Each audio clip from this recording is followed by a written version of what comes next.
Good morning student. Next जो अपना topic है आज का वो एप्लीकेशन ऑफ कोलार्स लॉ चला हुआ था, उसी को अपन फर्दर आगे डिस्कस कर रहे हैं उसके एप्लीकेशंस को। तो देखो आज दो नई टर्में हैं, एक तो डिग्री ऑफ डिसोसिएशन और एक डिसोसिएशन कांस्टेंट। के को आप बोलेंगे डिसोसिएशन कांस्टेंट, के को जो आप बोलेंगे क्या डिसोसिएशन कांस्टेंट, और अल्फा क्या है डिग्री ऑफ डिसोसिएशन। इनसे भी इंट्रोडक्शन करवा देता हूँ। Molar conductivity at any concentration, किसी भी कंसंट्रेशन के ऊपर molar conductivity at infinite dilution, ये इनफाइनाइट डाइल्यूशन पे है, ठीक है, और ये किसी भी कंसंट्रेशन पे है। सी कंसंट्रेशन है, अल्फा क्या है डिग्री ऑफ डिसोसिएशन। इसकी हेल्प से वीक इलेक्ट्रोलाइट के लिए आप ये दोनों चीज़ें भी कैलकुलेट कर सकते हैं, ठीक है, कोलार्स लॉ की हेल्प से। अब वो देखो कैसे, इन पे आता है न्यूमेरिकल, तो न्यूमेरिकल की हेल्प से समझो कैसे। ये अपने पास एसिटिक एसिड है CH3COH, ये न्यूमेरिकल है, इतनी कंसंट्रेशन गिवन है, कंडक्टिविटी गिवन है, molar conductivity at infinite dilution ये भी गिवन है, ठीक है। और इन चीज़ों को अपने ध्यान में रखना है, इनमें होच पोच नहीं करना। ये molar conductivity at infinite dilution, ये molar conductivity at any concentration. इसमें वो कह रहे हैं कि के कैलकुलेट करो, के कंडक्टिविटी नहीं, डिसोसिएशन कांस्टेंट, ये तो कापा है, बताया था आपको। तो डिसोसिएशन कांस्टेंट का तो ये फॉर्मूला होता है C alpha square 1 minus alpha. अब मेरे को चाहिए सी, तो है सी यानी कि कंसंट्रेशन, कंसंट्रेशन तो दे रखी है, ये रही मोलैरिटी, ये कंसंट्रेशन ही तो है, सी तो है, क्या नहीं है अपने पास, अल्फा नहीं है। चलो भाई अल्फा निकालने का मेथड देखें। अल्फा का फॉर्मूला ये है भाई, अल्फा इससे आ जाएगा। अब जब इसको अपन ने देखा मोलर कंडक्टिविटी इनफाइनाइट डाइल्यूशन के ऊपर, तो ये रही, तो ये नहीं है अपने पास, तो इसका निकालने का मेथड क्या है, इसका निकालने का मेथड हमने कर रखा है ऑलरेडी। क्या मेथड है इसका, इसका जो मेथड है बच्चे, कंडक्टिविटी इंटू 1000 बाय में m, याद होगा आपको ये फॉर्मूला, ठीक है जी। तो k की जगह k की वैल्यू पुट कर देते हैं। के की वैल्यू कितनी है अपने पास, सॉरी के नहीं, गलत है ये, कापा, कंडक्टिविटी, कंडक्टिविटी की वैल्यू क्या है 7.8, क्योंकि के यहाँ पर ले रखा है ना, इसलिए कापा ही बोल लो इसको। 7.8 10⁻⁵ इंटू 1000 बाय में कंसंट्रेशन कितनी है 0.00241। तो यहाँ से जो आपकी मोलर कंडक्टिविटी आएगी वो आ जाएगी 32.78, ठीक है, ये आ गई मोलर कंडक्टिविटी आपकी। बोलो यहाँ तक, ठीक है जी, ये मोलर कंडक्टिविटी आ गई। अब अल्फा की वैल्यू कैलकुलेट कर लेते हैं। इसकी वैल्यू आई 32.7, इसकी वैल्यू अपने को गिवन है, इसकी वैल्यू गिवन है ये, ठीक है जी। तो जो अल्फ़ा यहाँ से आया अपना, जो अल्फ़ा आएगा यहाँ से, अल्फ़ा अपना आएगा 0.083, ये अल्फ़ा आ गया। निकालना क्या है, फाइंड आउट क्या करना है अपने को, फाइंड आउट करना है डिसोसिएशन कांस्टेंट यानी कि के कैलकुलेट करना है अपन ने। तो के का फॉर्मूला क्या है, C alpha square 1 minus alpha, C alpha square 1 minus alpha, ये के का फॉर्मूला है अपने पास। तो देखो भाई सी की वैल्यू कितनी है 0.00241, अल्फा की वैल्यू आपके पास ये आई है, ठीक है जी, और 1 माइनस ये, तो जो आपका के आएगा यहाँ से डिसोसिएशन कांस्टेंट, के का नाम है डिसोसिएशन कांस्टेंट 1.85 इंटू 10⁻⁵ तो ये न्यूमेरिकल था भाई, जो एप्लीकेशन बेस था कोलार्स लॉ की। तो देखो पहले वाले में तो आपने कंडक्टिविटी निकालनी सीखी, इसमें अल्फ़ा सीख लिया आपने, अल्फ़ा के साथ साथ डिसोसिएशन कांस्टेंट सीख लिया, ठीक है जी। तो इससे रिलेटेड भी आपको प्रॉब्लम सोल्व करनी है। हाँ जी, नेक्स्ट न्यूमेरिकल देखो, कंडक्टिविटी दे रखी है इनफाइनाइट डाइल्यूशन पे KNO3 की। ये सबसे पहले जब भी ऐसे न्यूमेरिकल हो, कल भी अपन आयन में तोड़ा था, ठीक है, तो इसको आप लिख सकते हो KNO3, रफली लिख के देख लो एक बार। KNO3 किस में टूटेगा भाई, K पॉजिटिव में और NO3 नेगेटिव में। ये काम रफली करना अपन ने। लिथियम नाइट्रेट किस में टूटेगा, Li पॉजिटिव में और NO3 नेगेटिव में, ठीक है। और अब अपन ने पूछा क्या है इस न्यूमेरिकल में, ये थोड़ा सा फोकस करना है। कहता लिथियम की कंडक्टिविटी कितनी होगी, इंडिविजुअल कंडक्टिविटी। कल तो पूरे की पूछ रहा था वो, इनकी देके और अलग मतलब कि वीक की पूछ ली थी। अब क्या है, कहता ठीक है सारे की KNO3 सारे की जो कंडक्टिविटी है वो इतनी है, ठीक है जी। और इस सारे की कंडक्टिविटी है वो दोनों की है, यानी कि दोनों का सम है। ये जो है ना 145, ये इन दोनों की मिलकर है, इतनी है। ये इन दोनों मिलकर इतनी है। कहता अकेला लिथियम की कितनी होगी, इंडिविजुअल निकालनी है, यानी कि अकेले लिथियम की निकालनी है अपने को, ठीक है। और क्या गिवन अपने पास कहता लिथियम की कंडक्टिविटी और गिवन है, अकेले लिथियम नहीं सॉरी पोटाशियम की और दे रखी है भाई। पोटाशियम की दे रखी है इन्होंने ये। तो ऐसा क्या किया जाए कि लिथियम की कैलकुलेट हो जाए, कैसा ऑपरेशन लगाया जाए। मेनली तो यही रहेगी, इक्वेशन 1, 2 और ये 3, इनकी जगह मैंने वैल्यू पुट कर दी। सिर्फ आयन लिख लो इनके जो अपने को ज़रूरत है, ये वैल्यू रख दे। अब सिर्फ और सिर्फ मेरे को आंसर में चाहिए लिथियम, क्योंकि लिथियम ही कैलकुलेट करनी है। बाकी सभी को मारना है अपन ने, सभी को ही डिलीट करना है। ऐसा क्या ऑपरेशन लगाऊं कि सारे के सारे आयन आपस में कट हो जाएं और सिर्फ क्या बचे, लिथियम बचे। ऐसा क्या ऑपरेशन लग सकता है। तो देखो मैं जो ऑपरेशन लगा रहा हूँ, ये पॉजिटिव चाहिए अपने को, नहीं चाहिए। 1 में से 3 को माइनस करेंगे अभी बिल्कुल, ठीक है। ये लगा सकता है ऑपरेशन। अगर आप इसकी बजाय ये करते हैं कि 2 लिख लो, 2 में से 3 माइनस कर लो और 1 भी माइनस कर लो। देखिए ये ऑपरेशन लगा के देखते हैं अपन एक बार। चलो जी, 1 को माइनस किया, 3 को माइनस किया, माइनस लगा देना नहीं मिस्टेक होएगी।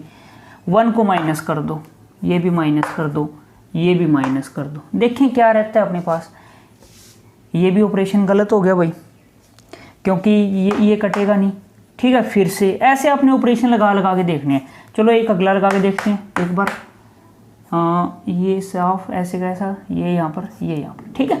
अब ये नहीं चला, ऑपरेशन फ्लॉप हो गया क्योंकि के आ रहा था। इसके अलावा और क्या ऑपरेशन लगा सकते हैं अपन। अगर आप ऐसे करें कि 1 को माइनस कर दें, सिर्फ और सिर्फ 1 को माइनस, 2 और 3 को जोड़ दें और 1 को माइनस कर दें, ये भी करके देखते हैं।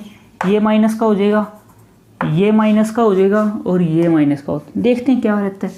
ये पॉजिटिव है, ये नेगेटिव है, कट हो गया। ये पॉजिटिव है, ये नेगेटिव है, ये कट हो गया। बन की बात भाई, लिथियम अकेला ही बचा है और इसकी वैल्यू भी आ गई। वैल्यू कितनी आई, वैल्यू आई इसकी, क्या वैल्यू आई अपने पास। क्या करना है, इसको माइनस करना है, इन दोनों को क्या करना है, ऐड करना है। तो ऐड करोगे जब आप इनको, तो ये जो वैल्यू है 38.6 आ जाएगी। 38.6, ये कर लिया काम रिएक्शन से। अब इसको यहाँ कैसे सोल्व करोगे, देखो सबसे पहले इक्वेशन का नाम दे देना भाई 1, 2 और 3। ये इक्वेशन 1 है, ये 2 है और ये 3 है, ठीक है जी। सबसे पहले लिखोगे ऑपरेशन। ऑपरेशन क्या लगाया आपने, 2 + 3 - 1, ठीक है जी। 2 + 3 - 1 आप इन सभी को लिखोगे और ये लिख ऐसे। देखो लिथियम का ऐसे भी लिख सकते हो जिसकी वैल्यू अपने पास कितनी आई है 38.6, और ऐसे भी रिप्रेजेंट कर सकते हो। ये इंडिविजुअल कंडक्टिविटी को डिसाइड करता है, डिफाइन करता है, रिप्रेजेंट करता है, ठीक है। तो ये एक न्यूमेरिकल था भाई जो आपने सोल्व करना था। इनको ना थोड़ा सिस्टमेटिक तरीके से कैसे लिखोगे वो सिखा देता हूँ। ये रफ काम आपने रफली करके देख लेना है। सिस्टमेटिक तरीके से लिखने का मतलब क्या है वो देखो। जैसे इसको खोलना है, लैम्डा में लिख लेते हैं कंडक्टिविटी ऑफ के पॉजिटिव, इसको तोड़ के लिख रहा हूँ, individual conductivity of NO3 negative, और इक्वल किसके रखना है 1 जो दे रखी है वैल्यू। सिस्टमेटिक तरीके से ऐसे करोगे, रफली पहले करके देख लो फिर ऐसे लिखोगे जो बिल्कुल आपने न्यूमेरिकल रिप्रेजेंट करना है। अच्छा लिथियम, फिर लिथियम की conductivity plus individual conductivity of NO3, और कितना था ये, ऐसे कर लोगे। और लास्ट में आपको के पॉजिटिव की गिवन है, वो कितनी है 73.5, ठीक है जी, ऐसे लिखोगे। और यहाँ पर जो आपके पास बचता है ऑपरेशन लगाने के बाद वो ये आपका आंसर। यूनिट भी लिखोगे, इसके यूनिट जरूर लिखोगे भाई।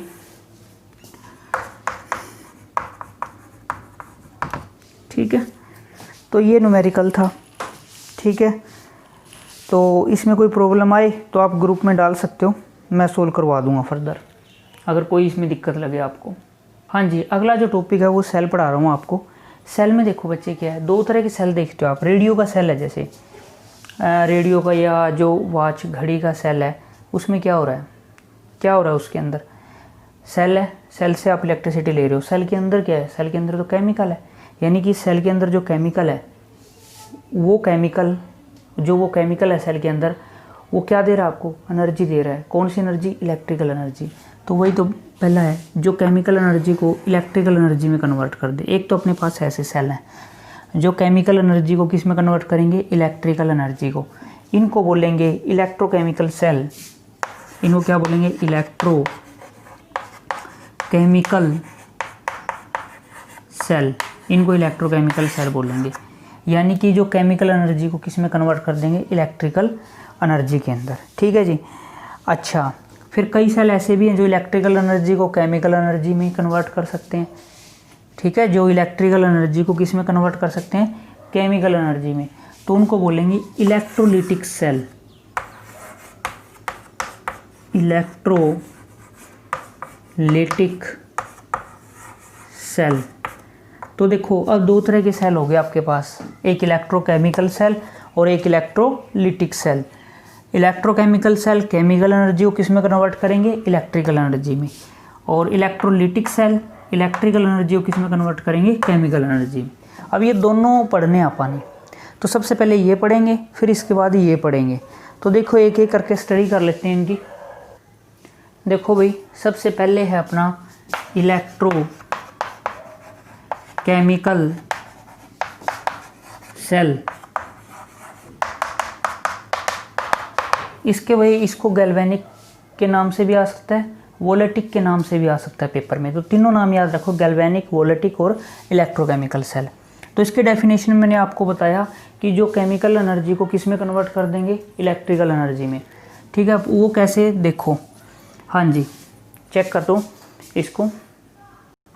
हाँ भी देखो, ये मैंने दो बिक्कर ले लिए, इस बिक्कर के अंदर इस तरफ एक इलेक्ट्रोड लगा दिया, मेटल रोड है जिसको इलेक्ट्रोड बोलते हैं, इस तरफ भी एक मेटल रोड, ठीक है। और इस मेटल रोड में इसी का सॉल्यूशन, जैसे ये मेटल रोड है जिंक की, जिंक का सिंबल है Zn, इसी का सॉल्यूशन ले लिया ZnSO4। इस तरफ जो मेटल रोड है वो है कॉपर, और यहाँ जो सॉल्यूशन ले लिया अपन ने कॉपर सल्फेट का, ठीक है भाई। आगे बात समझो, 1 मोलर लिया है, कंसंट्रेशन भी दे रखी है 1 मोलर, ठीक है। इन दोनों को एमीटर के थ्रू कनेक्ट कर दिया अपन ने ताकि वो करंट का मेजरमेंट कर सके, ठीक है जी।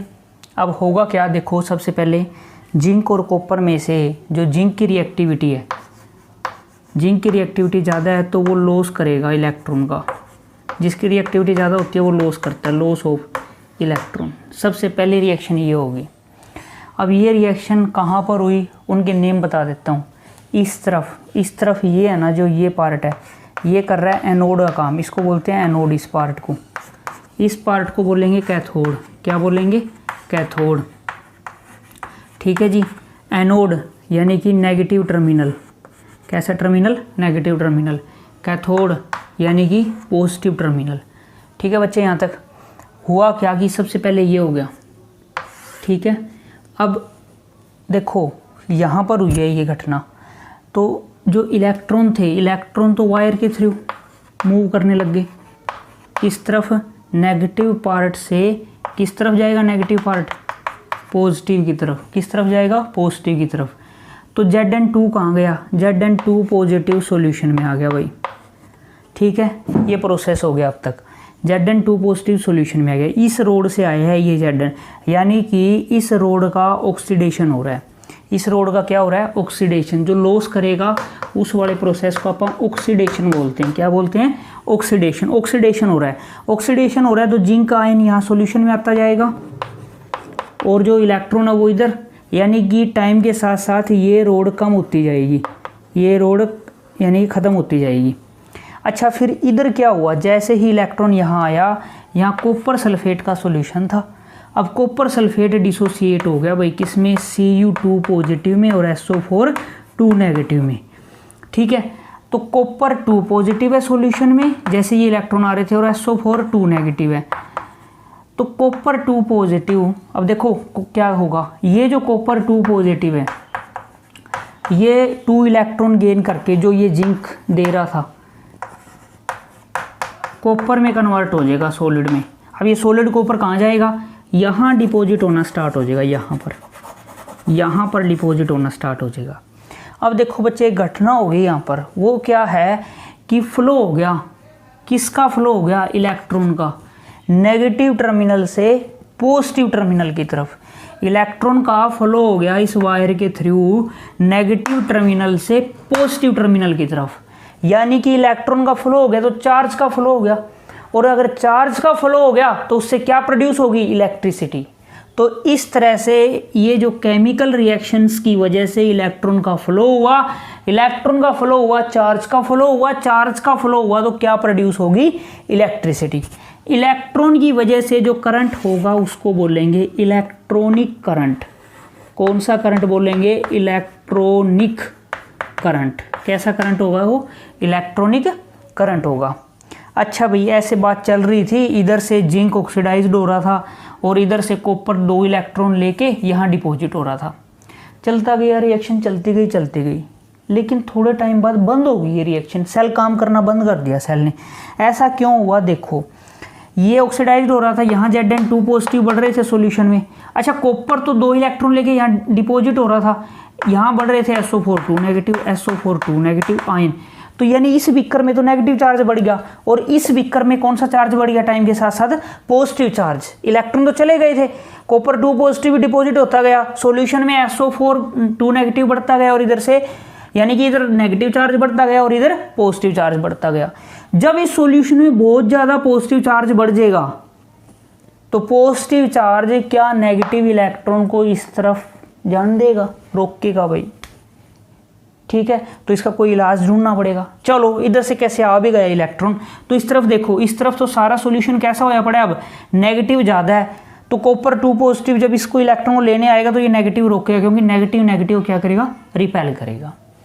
तो इसका सॉल्यूशन क्या है, इसके सॉल्यूशन के लिए क्या किया गया, बीच में एक यू शेप ट्यूब लगा दी गई, यू शेप ट्यूब इस तरह की, जिसका नेम है साल्ट ब्रिज। क्या बोला, क्योंकि ब्रिज का काम कर रही है ना दो, साल्ट ब्रिज, इसका नाम क्या था, साल्ट ब्रिज। इसमें इन्होंने कई सॉल्यूशन डाल दिए, जैसे कि मैं उनमें से एक ले रहा हूँ, जैसे KNO3। साल्ट ब्रिज के अंदर कौन सा सॉल्यूशन ले लिया अपने, KNO3। अब इसका बेनिफिट क्या हुआ भाई, साल्ट ब्रिज के अंदर KNO3 लेने का फ़ायदा क्या हुआ, ये है ना, ये टूट जाता है किसमें, K पॉजिटिव में और NO3 नेगेटिव में। अब सोचो भाई, इसके अंदर NO3 नेगेटिव है और K पॉजिटिव है, ये पॉजिटिव इस नेगेटिव को जाकर ख़त्म कर देगा, क्योंकि नेगेटिव चार्ज को ख़त्म करने का एक ही मेथड है कि पॉजिटिव चार्ज ला दो, और पॉजिटिव को कौन ख़त्म कर देगा, NO3 नेगेटिव। यानी कि यहाँ नेगेटिव चार्ज ख़त्म होता गया, यहाँ पॉजिटिव चार्ज ख़त्म होता गया, सॉल्यूशन फिर से न्यूट्रल, यहाँ भी neutral, flow of electron start हो जाएगा, कहाँ से, नेगेटिव टू पॉजिटिव। तो न्यूट्रलाइज कर दिया इनको, न्यूट्रलाइज कर दिया विदाउट मिक्सिंग। हाँ जी, न्यूट्रलाइज, ये फंक्शन था साल्ट ब्रिज का। और यहाँ से क्वेश्चन आता है, फंक्शन ऑफ साल्ट ब्रिज, वो मैं अलग से भी लिखवा दूंगा, वैसे यहाँ बता दिया मैंने इसका फंक्शन आपको। ठीक है भाई, एक छोटी सी बात और रहेगी यहाँ पर बताने के लिए कि इलेक्ट्रॉनिक करंट की जो डायरेक्शन है वो नेगेटिव टू पॉजिटिव होती है। इसके अपोजिट एक करंट और होता है जो पॉजिटिव टू नेगेटिव होता है, यानी अपोजिट होता है इलेक्ट्रॉनिक करंट के, उसका नाम है C for conventional current. C for क्या बोलेंगे आप, कन्वेंशनल करंट। और इलेक्ट्रॉन के कारण जो करंट था उसको क्या बोलेंगे, इलेक्ट्रॉनिक करंट। ठीक है, दो तरह के करंट देखे आपने, इलेक्ट्रॉनिक करंट के बिल्कुल अपोजिट कौन सा है, कन्वेंशनल करंट। और ठीक है, ये एनोड था इस तरफ, ये कैथोड था, ये साल्ट ब्रिज था। ठीक है जी, टाइम के साथ साथ जिंक रोड को चेंज करना पड़ेगा ना, क्योंकि ये रोड तो ऑक्सीडाइज्ड हो रही है, ख़त्म होती जाएगी। यहाँ इस रोड को भी साफ़ करना पड़ेगा क्योंकि कॉपर ये मोटी होती जाएगी, फिर बाहर निकालेंगे, कॉपर अलग कर देंगे, फिर से यूज़ कर लेंगे। तो ये था भैया आपका इलेक्ट्रोकेमिकल सेल। ठीक है, जिसमें आपने देखा कि इलेक्ट्रॉन का मूवमेंट हो गया, उससे इलेक्ट्रिसिटी जनरेट की है। ठीक है, इसमें अगर आपको कोई डाउट लगे तो ग्रुप में आप डाल सकते हो कि सर ये वाली चीज़ समझ नहीं आई। अब इसमें मैं आपको है ना ये भी लिखना पड़ेगा इसमें, ये वाली रिएक्शन कहाँ हुई थी, एनोड के ऊपर। ये वाली रिएक्शन कहाँ हुई थी, कॉपर वाली, कैथोड के ऊपर। ये तो मैंने लिखी रखा। ठीक है, ओवरऑल रिएक्शन भी लिखनी है, चलो ओवरऑल रिएक्शन लिख लेते हैं।